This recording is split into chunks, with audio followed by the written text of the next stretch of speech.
नमस्कार मित्रांनो, आज मी तुम्हाला बैलपोळा या सणांची कथा सांगणार आहे। तुम्हा सर्वांना एक विनंती आहे, ही कथा शेवटपर्यंत नक्की ऐका। शिवपुराणानुसार हा सण का साजरा करण्यात येऊ लागला हे या कथेच्या माध्यमातून सांगण्यात आले आहे। तरी तुम्ही ही कथा ऐका आणि आवडल्यास लाईक करा आणि कमेंट्समध्ये राधे राधे लिहा। श्रावण महिन्याची पौर्णिमा ओलांडून अमावस्या आली की शेतकऱ्यांच्या गावात एक वेगळीच लगबग सुरू होते। बैलांचे सण बैलपोळा उत्साहात साजरा होण्याची चाहूल लागते। साऱ्या गावातून ढोल ताशांचे नाद घुमू लागतात आणि शेतकऱ्यांचे उमललेले चेहरे बैलांच्या सजावटीत गुंतलेले दिसतात। घराघरांत बैलांना तेल उटण्याने अंघोळ घालतात, शिंगांना रंगीबेरंगी रंग लावतात, बैलांच्या गळ्यात घंटा बांधतात, त्यांच्या मानेवर फुलांच्या माळा घालतात। शेतकरी आपल्या या जीवनसाथीला, नंद्या बैलाला प्रेमाने कुरवाळतात, त्याच्या कष्टांना सलाम करतात। आजच्या दिवशी बैल हा केवळ प्राणी नसतो, तर तो कुटुंबाचा सदस्य, देवता आणि मित्र म्हणून गौरवला जातो। पण या सणामागे एक प्राचीन पौराणिक कथा दडलेली आहे। का बरं आपण बैलाला एवढं महत्त्व देतो? ही कथा आपल्या परमभक्त नंदी बैलाची, भगवान महादेवाची आणि अंधकासूर या राक्षसाची आहे। नंदीच्या निष्ठेची, बलिदानाची आणि शौर्याची ही गाथा जाणून घेतली तर बैलपोळ्याचा खरा महिमा आपल्या हृदयाला भिडेल। प्राचीन काळी मंदार पर्वतावर भगवान शंकर आपल्या पत्नी पार्वतीसोबत ध्यानस्थ होते।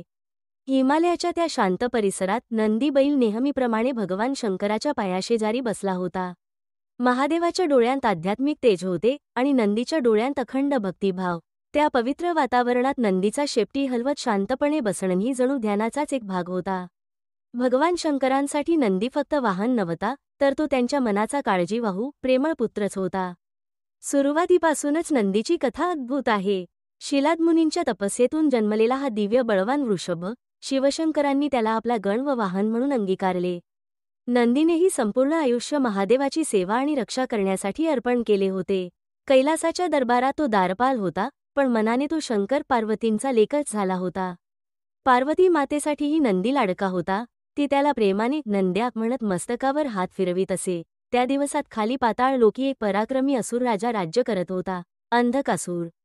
अंधकासुराचा जन्मच एका विलक्षण घटनेतून झाला होता। म्हणतात, एका वेळेस माता पार्वतीनं खेळकरपणे शिवाच्या डोळ्यांवर हात ठेवले होते। त्या क्षणी त्रिभुवनात काळोख दाटून आला। त्या अंधारातून आणि पार्वतीच्या घामाच्या थेंबातून एक अंध लहान बाळ प्रकट झालं। भगवान शंकरांनी त्या अंध बालकाला अंधक नाव दिलं। पुढे शापवशात हेच बालक असुरांचा पुत्र बनून अंधकासूर म्हणवला गेला। अंधकासूर बडा होत गेला तसा तसा त्याची आसुरी महत्वाकांक्षा वाढत गेली। त्याने कठोर तप करून ब्रह्मदेवाला प्रसन्न केला आणि अतुलित शक्तीचं वरदान मिळवलं। देव, मानव किंवा कोणत्याही दिव्य शक्तीकडून आपला पराभव होऊ नये असा त्याचा हट्ट होता। ब्रह्मदेवाने त्याला अमरत्व तर नाही दिलं, पण एका अटीसह विचित्र वरदान दिलं, ज्या स्त्रीला तो कधीच मिळवू नये, तिची इच्छा केल्यासच त्याचा अंत होईल, असा तो वर। या शक्तीच्या गर्वाने अंधकासुराने तीनही लोकांत सर्वत्र दहशत माजवली। स्वर्गलोक असो वा पृथ्वी, त्याच्या नावाने देव, मानव थरथर कापू लागले। एकदा अंधकासूर आपल्या सेवकांसोबत भ्रमंती करत मंदार पर्वताच्या परिसरात पोहोचला। तिथे त्याला समजलं की या पर्वतावर एक अद्भुत तेजस्वी योगी आपल्या सुंदर पत्नीसमवेत राहतो। अंधकासुराचा मंत्री त्याला सांगू लागला, स्वामी, त्रिभुवनातील सर्वात सुंदर स्त्री या योगीची पत्नी पार्वती आहे। जर तुम्ही खरोखर जगजेते व्हायचे असेल, तर ती स्त्रीही तुमच्या साम्राज्यात असली पाहिजे। अंधकासुराच्या मनात वासनेची ज्वाळा पेटली। ती सुंदर स्त्री मला मिळालीच पाहिजे, त्याने हट्टाने ठरवलं। अंधकाने आपल्या एका दूताला शिवाच्या गुहेकडे पाठवलं। त्या दूताने नम्र नसलेल्या शब्दांत मागणी केली, अंधकासूर राजा आपल्या पत्नीच्या सौंदर्याची कीर्ती ऐकून मोहित झाला आहे। तो देवी पार्वतीला आपल्या राजमहलात नेण्यास इच्छुक आहे। आपण ती स्वखुशीने आमच्या स्वामीकडे सोपवा। त्या उद्धट मागणीने नंदीची भुवई चढली। भगवान शिवाने डोळे उघडत शांतपणे उत्तर दिलं, परस्त्रीवरील हे लोभ अयोग्य आहे। तुझ्या स्वामीला काही सामर्थ्य असेल, तर तो स्वतः येऊन आमची शक्ती परीक्षून बघो। दूत परतला आणि त्याने अंधकासुराला सांगितलं की योगी आपल्या पत्नीला सोडायला तयार नाही। हे ऐकताच अंधकासूर क्रोधाने लालबुंद झाला। मी स्वतः जाईन आणि त्या योगीला धडा शिकवीन। पार्वतीला तर मी घेऊनच येईन, तो गरजला। त्याने आपल्या असुरसेनेला सज्ज होण्याचा हुकूम दिला। काळ्या ढगासारखे असुरसैनिक मंदार पर्वताकडे चालून आले। दैत्यांच्या गगनभेदी गर्जना निघाल्या। पर्वताच्या पायथ्याशी पोहोचताच अंधकासुराने ललकारलं, शिवा, तुझे सुख संपले, तुझी पत्नी आता मला द्यायला तयार हो, नाहीतर युद्ध अटळ आहे। त्या गर्जनेकडे शांतपणे उत्तर देण्यासाठी समोर आला तो महादेव नव्हे, तर नंदी बैल होता। शिवशंकर त्या समयी खोल ध्यानात होते। आपले स्वामी समाधीत असताना त्यांच्या परिवाराची रक्षा करण्याची जबाबदारी नंदीवर होती.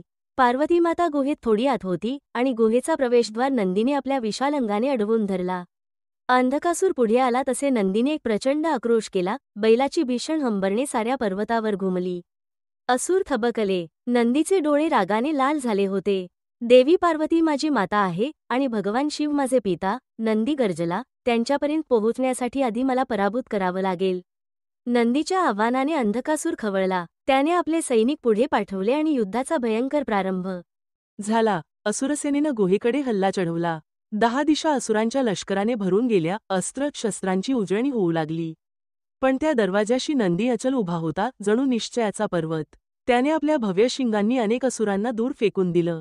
असुरांनी फेकलेले भाले आणि बाण नंदीच्या देहाला टोचत होते, पण नंदी दुर्गासारखा ठाम होता. शिवाचे इतर गणही नंदीच्या मदतीला आले आणि असुरांवर तुटून पडले. अंधकासुराचे असंख्य योद्धे एकामागून एक कोसळू लागले. नंदीच्या शक्तीपुढे राक्षसांचे गण मोडीत निघाले. त्या दिवशी नंदीचा पराक्रम सूर्याप्रमाणे तळपत होता. शेवटी स्वतः अंधकासुरालाच रणांगणात उतरावं लागलं. तो पुढे सरसावला. हातात विशाल गदा होती आणि डोळ्यात प्रचंड संताप. हे बैला, तू माझ्या मार्गात येतोस? तो कर्कश हसत म्हणाला. नंदीने भ्रुकुटी वक्र केली. आई, पित्याच्या रक्षणासाठी प्राण गेला तरी चालेल. नंदी गर्जला. क्षणात अंधकासूर नंदीवर तुटून पडला. नंदीने आपली मजबूत वाकडी शिंगे त्या असुरावर जोरात झेपावली. गदेचा प्रहार आणि शिंगांचा आघात यांची चकाकी उडाली. परिसर युद्धाच्या गर्जनांनी हादरू लागला. दोघांचा समर रात्रंदिवस चालूच राहिला. रणभूमीवर ठिणग्या उडत होत्या. रक्ताचे थेंब जमिनीवर पडत होते. अंधकासूर 10 हातांच्या बळाने प्रहार करत होता आणि नंदी 10 पट वाढलेल्या शक्तीने प्रत्युत्तर देत होता. अखेर अंधकासुराने एक कपटी डाव टाकला. त्याने मायामोहाने स्वतःचे विभ्रम तयार केले. जणू हजारो अंधकासूर एकाच वेळी नंदीवर तुटून पडले. क्षणभर गोंधळल्यासारखा भास होताच त्याचा फायदा घेत अंधकासुराने नंदीच्या मानेवर गदेचा एक प्रचंड आघात केला. नंदी व्याकुळ ओरडला आणि ते विशाल वृषभ आपटून भूमीवर कोसळला. पहिल्यांदाच नंदीच्या कपाळावर पराभवाची छाया उमटली. गुहेच्या आत पार्वती माता हे दृश्य पाहून अस्वस्थ झाली. आपला लाडका नंदी जमिनीवर पडलेला पाहून तिच्या डोळ्यात अश्रू तरळले. त्या क्षणी तिच्या हृदयातील आदिशक्ती जागी झाली. देवी पार्वती क्रोधाने तिडकीत बाहेर आली. तिने एका क्षणात आपले सहस्त्र रूप धारण केले. संपूर्ण परिसर देवीच्या भयप्रद प्रतिमांनी भरून गेला. अंधकासूर क्षणभर चकित झाला. ही कोण? कोणता खरा अवतार आहे हिचा? तो स्वतःशीच कुजबुजला. देवीचा रोष ज्वालामुखीसारखा भडकला होता. त्या भयान दृश्यामुळे अंधकासुराची हिंमत खचली. त्या अगणित रूपांपैकी एका रूपाने देवी पार्वतीने अंधकासुरावर प्रहार केला आणि तो राक्षस जबरदस्त जखमी होऊन भूमीवर कोसळला. त्या क्षणी देवीने कठोर शब्द उच्चारले. अज्ञानाच्या अंधारात वासना आणि अहंकाराने तू आंधळा झालास, म्हणूनच सत्य तुला दिसत नाही रे अंधकासुरा. अंधकासुराला हा गर्जना स्वर दूरवरून ऐकू येत होता, कारण तो अर्धचेतन अवस्थेत होता. इतक्यात गणपती आणि कार्तिकेय आपल्या गणसेनेसमवेत धावून आले आणि असुरसेनेला मागे हटवू लागले. या संयुक्त शक्तीपुढे अंधकासुराची सेना जास्त वेळ टिकली नाही. युद्धभूमीवर त्याचे असंख्य सैनिक धारातीर्थी पडले आणि स्वतः अंधकासुरही भयभीत झाला. त्याने रणभूमीतून पलायन करण्याचा निर्णय घेतला. अंधकासूर आपल्या उरलेल्या काही सैनिकांसह पराभूत अवस्थेत पाताळलोकाकडे पळाला. देवीच्या प्रचंड शक्तीप्रदर्शनाने त्याचे मनोबल खचले होते. छातीतील जखम ठणकत होती आणि अहंकारही डळमळला होता. काही काळासाठी त्याने माघार घेतली खरी, पण त्याच्या मनात अजूनही पार्वतीला मिळवण्याचा चुकीचा मानस शिल्लक होता. पाताळात जाऊन त्याने आपल्या जखमा भरून काढल्या. सुडाने उधाणलेल्या मनाने आणि नव्या रणतंत्राने तो पुन्हा एकदा महादेवाशी वैर साधण्यासाठी सिद्ध झाला. इथे मंदार पर्वतावर अंधकासूर हटल्यामुळे काही काळ शांतता पसरली. शिवाने आपले ध्यान पूर्ण केलं. डोळे उघडताच बाहेरच्या रणांगणाचं दृश्य पाहून त्यांना सर्व समजलं. पार्वतीमातेने नंदीच्या जखमांवर औषधी लेप लावला होता. नंदी श्वास घेत होता, पण दुखापतींनी व्याकुळ झाला होता. महादेवांनी प्रेमाने त्याच्या कपाळावर हात ठेवला. नंदीने डोळे उघडले आणि स्वामी, क्षमा करा, मी अपयशी ठरलो, अश्रू भरल्या डोळ्यांनी म्हणाला. शिवाचा कंठ दाटून आला. नंद्या, तू माझा सच्चा भक्त आहेस. तुझ्या धैर्यामुळेच आज देवीचं रक्षण होऊ शकलं, शिवाने स्फूर्ती देणाऱ्या स्वरात म्हटलं. पार्वतीनेही नंदीच्या मस्तकावर हात ठेवून आश्वासक आशीर्वाद दिला. नंदीच्या अंगात पुन्हा शक्ती संचारली. पण त्याच्या मनात एकच खंत होती, अंधकासूर अद्याप जिवंत होता आणि पुन्हा येऊ शकतो. अंधकासुराने पाताळात सर्व दैत्यांनी आणि मायावी सामर्थ्यांनी भरलेलं एक नवीन भयनिर्मितीचं सैन्य उभं केलं. त्याने असुरगुरू शुक्राचार्यांनाही आपल्या बाजूला आणले. नव्या डावपेचांसह आणि 10 पटीने अधिक भयानक शक्तीसह अंधकासूर परत येऊ लागला. यावेळी तो अधिक सावध आणि कपटी झाला होता. त्याला ठाऊक होतं की देवताही शिवाच्या मदतीला येऊ शकतात, पार्वतीने रूपांतर केलेले विभ्रमही त्याने पाहिले होते. त्यामुळे आता तो प्रचंड क्रोध आणि चलाखी यांनी सुसज्ज झाला. शेवटी तो दिवस आला. अंधकासूर आपल्या विशाल असुरसेनेसह पुन्हा मंदार पर्वतावर येऊन धडकला.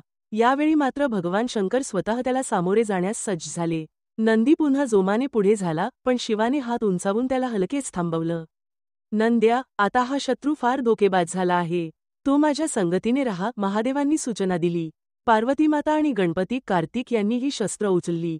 विष्णू, ब्रह्मा, इंद्रादी देवताही मदतीला अवतरले. एक महाभयंकर संग्राम पुन्हा सुरू झाला. या महासंग्रामात देवता आणि असुर सामने टक्कर देऊ लागले. तुफान, गदा, शक्ती आणि बाणांचा वर्षाव चालू झाला. लालकाळ्या रक्ताचे प्रवाह वाहू लागले. अंधकासुराच्या असुरदलात एक भयानक राक्षस होता, विघासूर. तो विशालकाय तोंड उघडून समोरचे सर्व काही गिळून टाकू शकत होता. अचानक त्या विघासुराने एक महाकाय रूप धारण करून अंगावर येणारे असंख्य देव, गण आणि वीर यांना आपल्या मुखात घेतलं. त्याच्या पोटात कित्येक देवगण आणि योद्धे जिवंत गडप झाले. हे दृश्य पाहून देवसेना हादरलीच. भगवान शंकरांच्या डोळ्यात संतापाची ज्वाला चमकली. आपले सहकारी देव नकळत विघासुराच्या पोटात कैद झालेले पाहून महादेवांच्या कपाळावर त्रिनेत्र प्रकट होईल की काय अशी वेळ आली. नंद्या, शिवठाम स्वरात उद्गारले आणि नंदी ते शब्द जणू वाट पाहतच होता. बघता बघता महादेवांनी एका हातात त्रिशूळ उचलला आणि दुसऱ्या हाताने नंदीची लागाम पकडली. शिव स्वतः नंदीवर आरूढ झाले आणि एक महाभीषण गर्जना केली. विजेचा लोळ जसा तुटून पडतो तसा वृषभ वेगाने पुढे झेपावला. नंदीने आपले धारदार शिंग रोखून लावले आणि महादेवांनी त्रिशूळ पुढे केला. एका क्षणातच नंदी आणि शिव विघासुराच्या शरीरातून आरपार गेले. जणू वीज काळ्या ढगाला फाडून जाते तसे विघासुराचा अतिभयंकर अंत झाला. नंदीच्या उसळत्या वेगापुढे तो राक्षस टिकू शकला नाही. विघासुराच्या पोटात कैद झालेले इंद्र देवता देखील सुटून बाहेर आले. त्यांनी नंदी, महादेवांच्या पराक्रमाचा जयजयकार केला. पण युद्ध अजून संपलं नव्हतं. असुरगुरू शुक्राचार्य मैदानाच्या एककोपर्यातून हे भीषण युद्ध पाहत होते. योग्य क्षण साधून त्यांनी आपली मृत्संजीवनी विद्या प्रयोगात आणली. युद्धात जितके असुर योद्धे मारले गेले होते ते पुन्हा जिवंत होऊ लागले. मेलेले दैत्य अंग झटकून उठले आणि पुन्हा लढाईत उतरेपर्यंत सर्वत्र चमत्कारिक हलचल झाली. हे पाहून देवांची बाजू निराशेने गळू लागली. हा युद्ध कधीच संपणार नाही का? काही जण भयाने पुटपुटले. महादेव मात्र शांत होते. त्यांनी आपल्या काही गणांना आज्ञा दिली, जा, शुक्राचार्याला पकडून इथे घ्या. थोड्याच वेळात गणांनी शुक्राचार्याला फरफटत आणलं. शिवशंकरांनी त्या असुरगुरूला एकदृष्टीने निर्णायकी पाहिलं आणि पुढच्या क्षणी तो गुरु स्वतः महादेवांनी गिळून टाकला. संजीवनीचे चमत्कार एका क्षणात थांबले. देवतांनी सुटकेचा श्वास सोडला. आता रणांगणावर फक्त अंधकासूर आणि त्याच्या काही मोजक्या बलवान असुर सोबती उरले होते. आपल्या महासैनिकांच्या आणि गुरूच्या विनाशाने अंधकासूर विवळला. प्रचंड क्रोधाने आंधळा झाला. तो स्वतः शिवावर धावून आला आणि आपल्या गदेने भगवान शंकरांच्या छातीवर एक जबरदस्त प्रहार केला. त्या आघाताने भगवान थोडे डगमगले. भगवान शंकरांच्या अंगातून काही थेंब रक्ताचे जमिनीवर पडले आणि त्या प्रत्येक थेंबापासून एक नवा राक्षस तयार झाला. बघता बघता असुरांची संख्या पुन्हा वाढू लागली. अंधकासुराने राक्षसांच्या या नवीन सैन्याला हसतमुखाने पाहिलं. महादेव, आता तरी हार मान. माझ्या रक्ताच्या प्रत्येक थेंबातून मला नवीन साथी मिळत जाईल, तो उपहासाने गर्जला. मात्र महादेवांसमोर असा पराभव स्वीकारणं शक्य नव्हतं. त्यांनी आपल्या हातातील त्रिशूळ अंधकासुराच्या दिशेने भाला म्हणून भोसकण्यासाठी उगारला.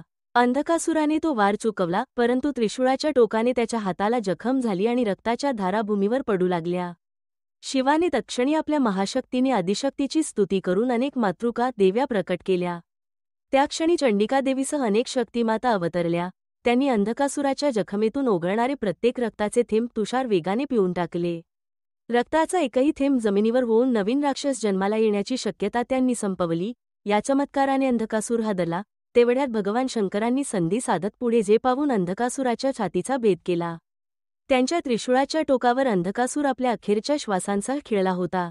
प्रभूंनी तो त्रिशूळ उंचवर धरला आणि त्या टोकावर अंधकासुराला हवेत रोखून ठेवलं. अंधकासुराची शक्ती क्षीण होत गेली. डोळ्यांपुढे अंधार दाटला. अखेर जिवंत राहण्याची आशाच नाही हे जाणवताच त्याचा सगळा अहंकार चूर झाला. वासना आणि सुडबुद्धी निघून गेली. त्या उंच त्रिशूळावर रोखलेल्या अवस्थेतच अंधकासुराला अचानक एक कटू सत्य जाणवलं. जिला मी मिळवण्यासाठी जगात उधळण केली ती स्त्री तर माझी जन्मदात्री आई पार्वती निघाली. आणि जिला ठार मारण्यास निघालो तो देव माझा पिता शिव. हे उमगताच अंधकासूर फुटफुटून रडू लागला. भगवान शंकरांनी अंधकासुराला त्रिशूळावरून खाली आणला. तो दैत्य पापभान झालेल्या अवस्थेत शिवपार्वतींच्या चरणांवर कोसळला. महादेव, मी महापापी ठरलो. आईसमान देवीला मिळवण्याचा अपराध केला. कृपा करून मला क्षमा करा, तो शरणागत स्वरात विनवू लागला. अंधकासुराच्या डोळ्यातला अंधकार आता पश्चात्तापाच्या अश्रूंनी धुवून निघाला होता. महादेवांच्या करुण हृदयात मृदुता दाटून आली. त्यांनी त्या पतिताला प्रेमाने उचललं आणि म्हणाले, अंधका, तुझ्या अंतरातील अज्ञान आता नाहीसं झालं. तू शरण आला आहेस, तुझं कल्याण होईल. पार्वतीमाताही पुढे आली. तिने आईच्या ममतेने अंधकासुराच्या मस्तकावर हात ठेवला. त्या स्पर्शानं अंधकासुराचं अंतरंग शुद्ध झालं, दृष्टीस प्रकाश आला. महादेव म्हणाले, आजपासून तू माझ्या गणांचा प्रमुख आहेस. अंधकासुराला आपल्या कानांवर विश्वास बसत नव्हता. ज्याचा संहार करण्यासाठी तो निघाला होता, तो महादेव त्याला उद्धाराचा वर देत होते. तो पुन्हा नम्रपणे वाकून शिव पार्वतींना वंदन करू लागला. तुझं नाव आता अंधक नव्हे तर भृंगी आहे. पार्वतीमाता म्हणाली, अशी ही एक आख्यायिका आहे. हे ऐकताच सर्व देव गणांनी एकच जयघोष केला, महादेव की जय आणि नंदी बैल की जय. त्या दिवशीचे युद्ध संपल्यानंतर भगवान शंकरांनी विशेष प्रेमाने नंदीला जवळ बोलावलं. नंद्या, आज तुझ्या निष्ठेमुळे आणि पराक्रमामुळेच धर्माचं रक्षण होऊ शकलं, महादेव म्हणाले. पार्वतीमातेसमोरही नंदी नतमस्तक झाला. तेव्हा तिने प्रेमाने त्याच्या कपाळावर हात फिरवला. शंकरांनी आशीर्वाद दिला, त्रिभुवनात तुझ्यासारख्या निरपेक्ष सेवकाचा आणि पराक्रमी मित्राचा सन्मान नेहमी होईल. स्वर्गलोकातील देवताही नंदीच्या शौर्याची प्रशंसा करत होते. नंदीला मात्र आपण केवळ कर्तव्य पार पाडलं अशी नम्र भावना होती. त्याच्या डोळ्यांत आनंदाश्रू तरळले, हृदयात परमेश्वरावरील भक्ती द्विगुणित झाली होती. म्हणतात त्या दिवशी श्रावण महिन्यातील अमावस्या होती. मानवांनी आणि देवांनी मिळून नंदीच्या विजयाचा उत्सव साजरा केला. त्यानंतर अनादी काळापासून आपण बैलपोळ्याच्या दिवशी, श्रावण अमावस्येला, नंदीसारख्या प्रत्येक बैलात देवाचा अंश मानून त्याची पूजा करतो. शेतकऱ्यांचा बैल हा नंदीचाच एक रूप आहे. तो आपल्या शेतकरी बंधूंचे जीवन कष्टाने हिरवे करतो, त्याग करतो आणि शेतीरूपी अन्नपूर्णेची सेवा करतो. म्हणूनच बैलपोळ्याचा सण येतो तेव्हा शेतकरी आपले बैल जीवापाड सजवतात, त्यांना पुरणपोळीचा नैवेद्य खाऊ घालतात, त्यांच्या आरती करतात. पुराणात अशी आख्यायिका आहे की महादेवांनी नंदीच्या अढळ भक्तीने प्रसन्न होऊन हा दिवस विशेषतः नंदी आणि सर्व बैलांच्या पूजेसाठी समर्पित केला. ही कथा आपल्याला शिकवते की भक्ती, त्याग आणि शौर्य यांची सांगड जुळली की अशक्य ते शक्य होतं. नंदीने आपल्या देवावर अखंड श्रद्धा ठेवून सर्वस्व अर्पण केलं, त्याग आणि धैर्याने समोर आलेल्या संकटाचा सामना केला. म्हणूनच भगवान शंकरांनी त्याला परम सन्मान दिला. आपल्या आयुष्यातही नंदीची भक्ती आणि निष्ठा हेच आदर्श आहेत. बैलपोळ्याच्या सणात आपण फक्त बैलाचीच पूजा करत नाही, तर निस्वार्थ सेवा, पराक्रम आणि श्रद्धेचीही पूजा करतो. अशी ही नंदी, महादेव आणि अंधकासुराची वीर, भावनिक आणि भक्तिमय कथा जिला ऐकताना अंगावर रोमांच उभे राहतात आणि मन भक्तिभावाने भरून येतं. त्या भयान दृश्यामुळे अंधकासुराची हिंमत खचली.